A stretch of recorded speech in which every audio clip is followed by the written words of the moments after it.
Yeah guys, welcome back to another episode of the Superbus Project with myself, Mk.3.3, and I know the question you're all asking is Deadpool worth it to go see? The answer is yes, you should go see Deadpool right now. In fact, pause this video, I'll wait.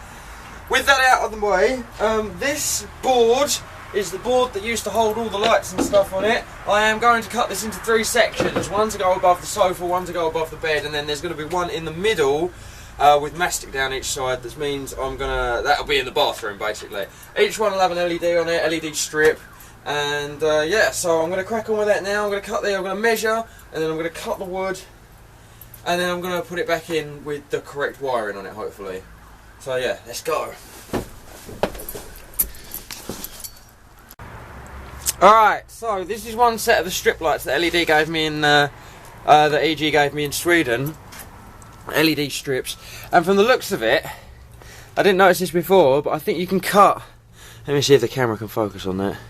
You see these lines here where it's got like the copper marking on it, there's a line in the middle. What I reckon you can do is you can cut these, and then as long as you solder positive and negative 12 volt. Hang on, let me see if I can get this in shot a bit better.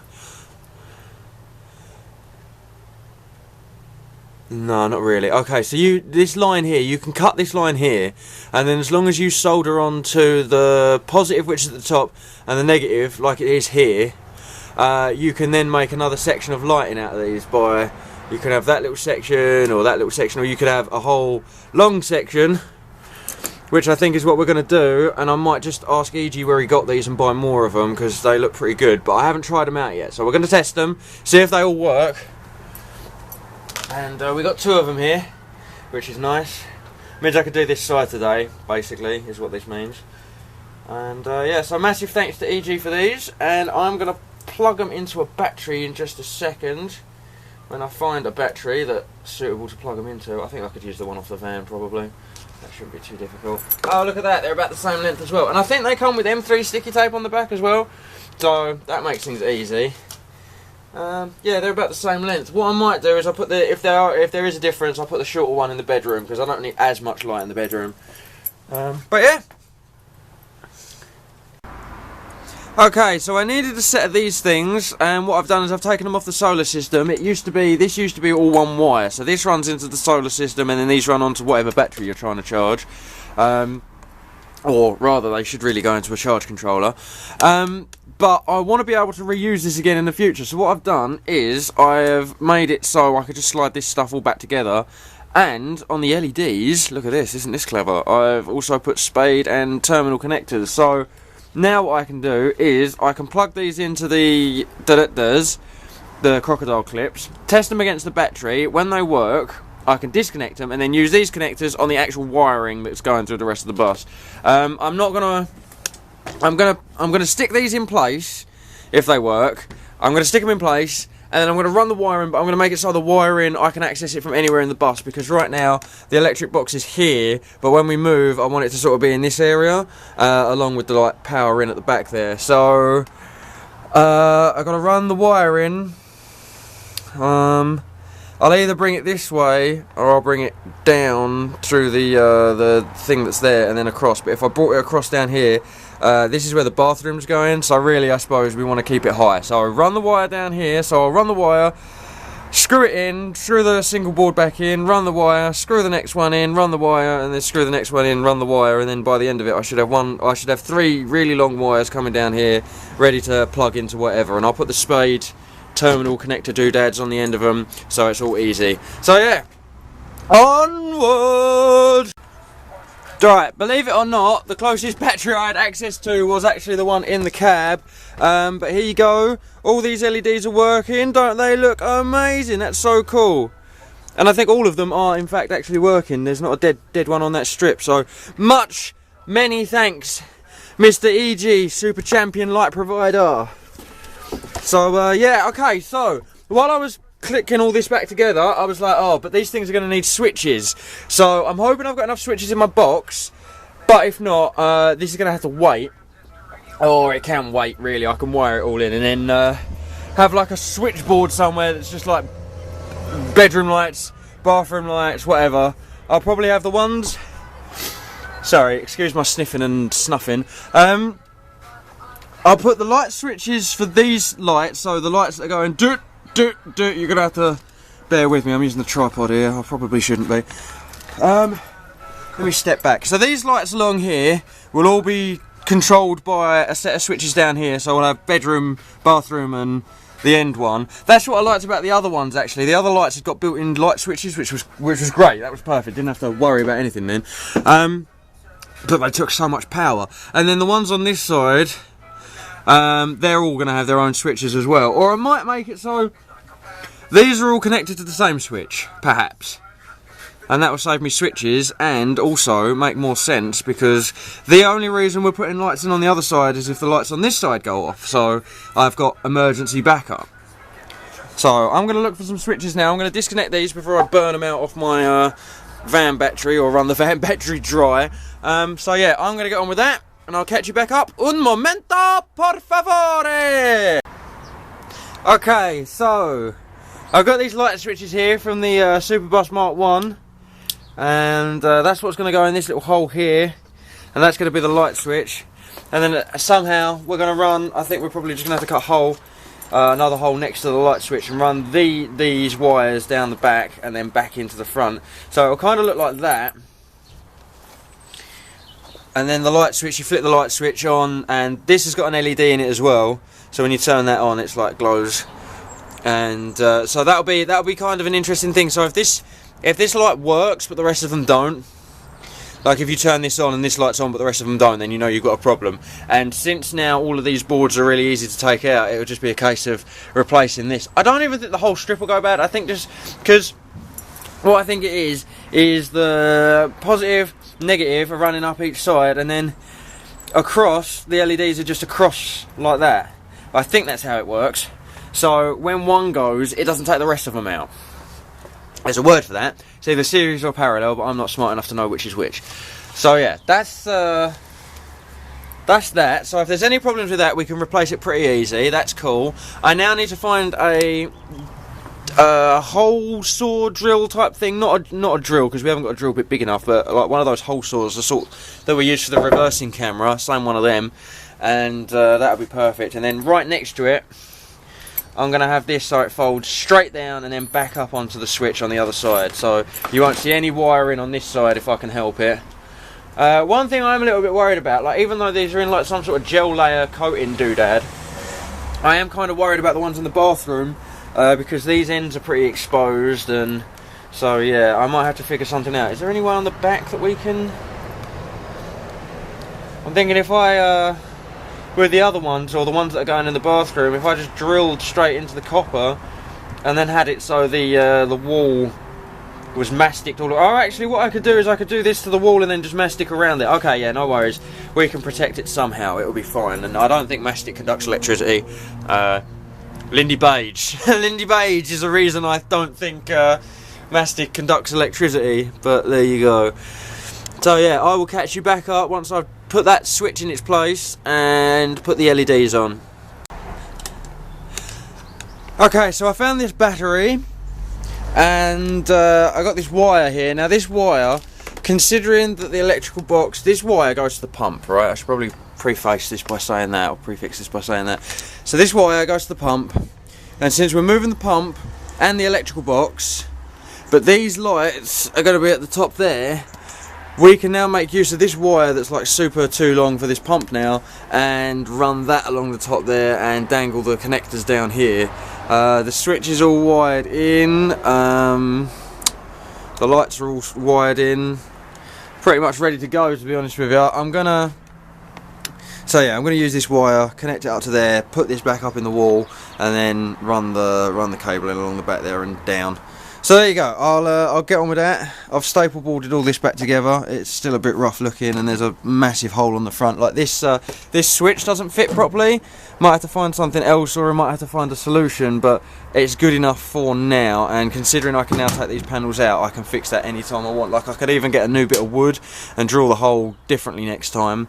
Because I don't think that hole saw thing that I've got's the best thing to use. But yeah, okay. So I'm gonna get this back up, and I'll let you know. Well, looky here, looks like we got ourselves a working light bar. Yeehaw!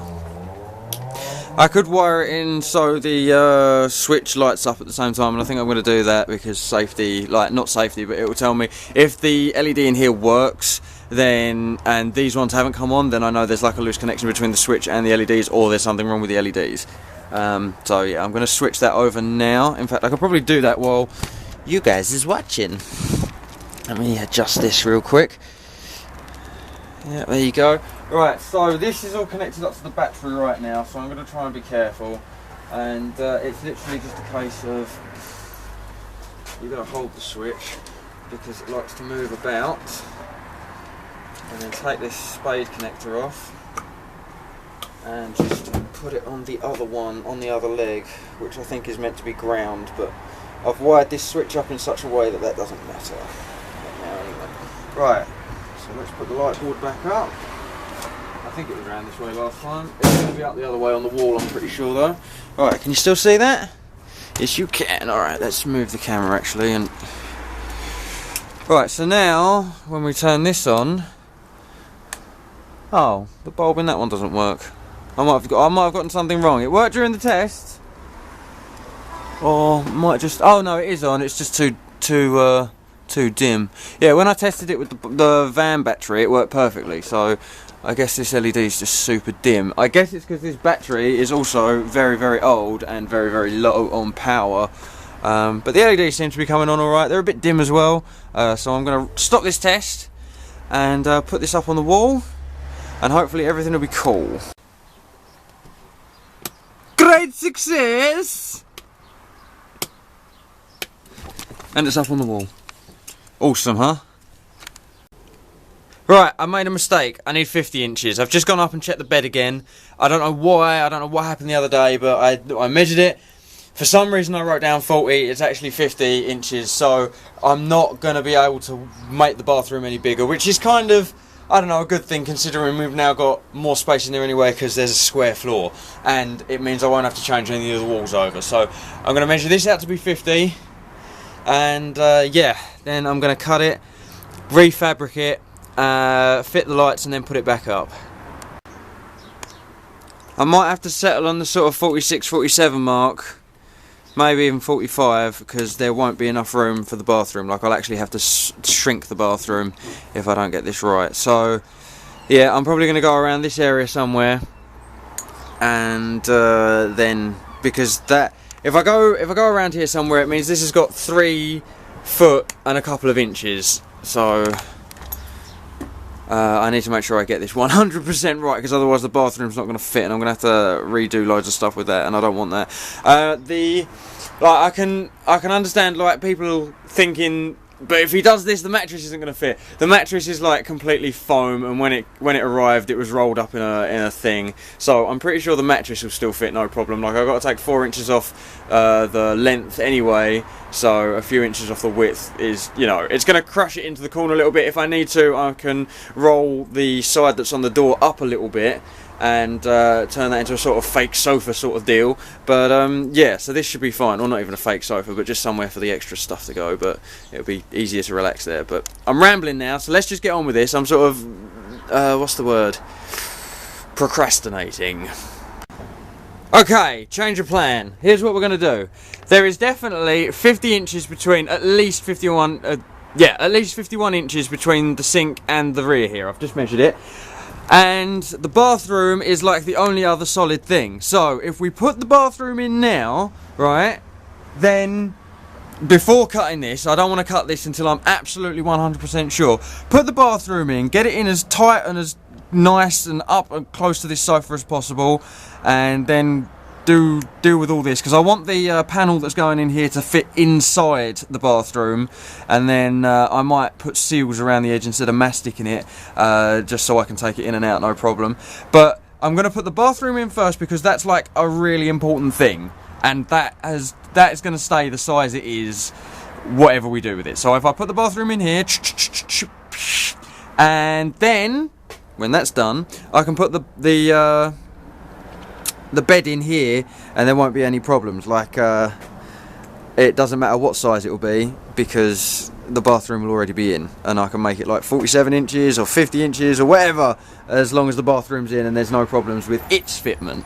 So yeah, it looks like I've got to peel back some stuff on the wall, make a big cut in a hole on the floor, and I suppose what I could do is I could take the felt off the wall, take the carpet off the floor, and then put one of these walls back in, because it only takes you to screw up and screw down, which is kind of handy, and then put the old doorstop back in, and then the wall that was here and the wall that was up the side here, and yeah, so let's see how that goes. Let's do that.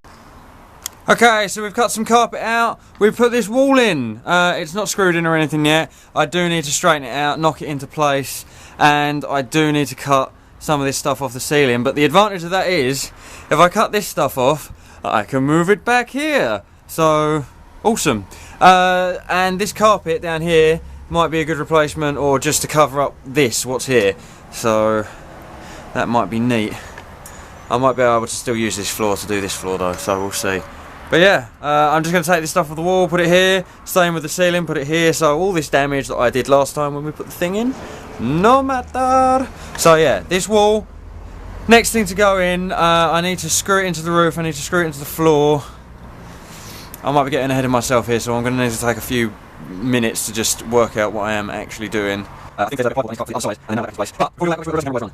And this isn't anymore because once right, the wires from that side were redone through it, right? So the LEDs on the left hand side of the wall, I've got all the wires in, that wire is running down here. So over the bathroom in, we need to run the wire again, but we've got a wall, we put screws inside stuff and through the wall, and also take the ceiling to the zero, and we need to take inside it. And this one might be affected by the bathroom. So we literally run the wires, we need to run and have the lights DC, and then some inside this side, and all the, like, if we're charging laptops and stuff like that, that'll happen in this area down here, under the bed. So there you go. That's my plan. That's what I'm going to do. Let's do it. Okay, so here's the reversing camera, and the nice thing is about this is now that we're moving the power box, we can we don't have to worry about all this mess of wires that go with it, because this was so it could extend to the front cab, and now we don't need to do that. We could just run it off the leisure batteries, because this thing doesn't actually switch on, like the reversing camera doesn't actually switch on until you you open the little screen that come with it. So that's cool, saves power, and I've got no problem running it into the leisure batteries. So let's do this. Okay, so the light's fading, but I'm gonna keep going. So I've cut down the outer wall of this. That wall is secured in at the top there for now. I'm going to cut, what I've done is I've cut the outside and I'm peeling it off this way, because when, say, it's really hard to explain this. If the carpet was cut on the inner wall, then I wouldn't be able to seal up the gap between this wall and the van wall, because the mastic would just seep into the carpet, and any moisture that's in there would also seep into the carpet. So I'm just peeling this entire thing off, and I'm peeling it off from the outer edge before I put the outer skin wall on, and then I'm going to slide this up to here. So that's what I'm doing now. Okay, so it's quite dark in here using the LEDs, and they are lighting things up a little bit, but it's getting quite dark outside and I am running out of light. But just so you know, there is no longer any on the wall here, so that's all rolled up, that's down there now. My next job tomorrow when I come out here is going to be to clean this entire vehicle out, because I've got to lift the sofa up so I can do the floor, because it's only, this wall's only in at the top now. I need to lift this sofa up, put the screws in the bottom there. It's all level, but I'm going to re-level it tomorrow, and then after that I should be able to work out where the door goes, and then the wall, and then the final wall here, and I should hopefully be able to get all that done tomorrow, so fingers crossed. But thank you very much for watching. I apologise for the darkness, but yeah, thank you very much for watching. Take it easy, all the best, and I will catch you on the next one. Bye bye.